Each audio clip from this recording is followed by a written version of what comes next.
akan bekerja dengan skema ini untuk menangguk kemenangan.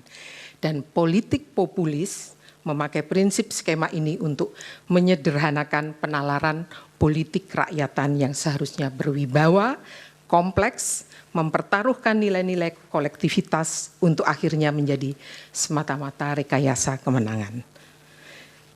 Tanpa mengurangi rasa hormat kepada KPU yang telah menyelenggarakan pemilu tahun ini dan seluruh pemilih yang telah memberikan suaranya, harus diterima nalar memilih seperti inilah yang sebenarnya sedang kita ikuti.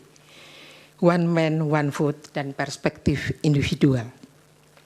Yang selalu diabaikan dalam kultur politik modern dengan pengandaian di atas adalah kenyataan bahwa perilaku memilih juga adalah sebuah perilaku sosial yang harus dipahami dengan seluruh dalil dan kenyataan sosial yang menyertainya. Apa prinsip utama dari perilaku sosial? Bahwa individu tidak ada yang bersifat otonom atau kedap terhadap individu yang lain. Mereka terhubung dengan berbagai macam derajat keterhubungan pada setiap elemen sosial yang mengelilinginya.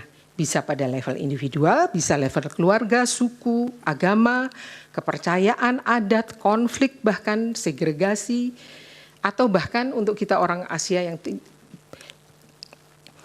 misalnya adalah leluhur. Dan keterhubungan tersebut menjadi pengetahuan paling dasar yang dipakai oleh individu untuk membuat keputusan atau membuat perilaku.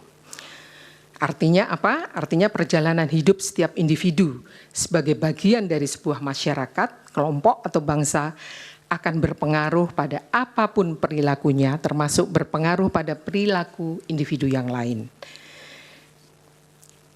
Penalaran ini dalam wilayah kajian psikologi sosial justru tidak pernah bisa dipetakan secara jelas, terang benderang, sebagaimana dalam skema sebab akibat sebelumnya. Dan berbeda juga mesin penggerak mekanisme mentalnya. Apabila dalam skema perilaku individual, mesin utamanya adalah kesadaran, rasionalitas, justru pada psikologi sosial, mesin tersebut difungsikan oleh ketidaksadaran. Ketidaksadaran ini tidak pernah bisa dilihat, diraba, akan tetapi dapat dirasakan dan kemampuannya untuk merepresentasikan penalaran individu sebagai bagian dari masyarakatnya justru sangat tinggi.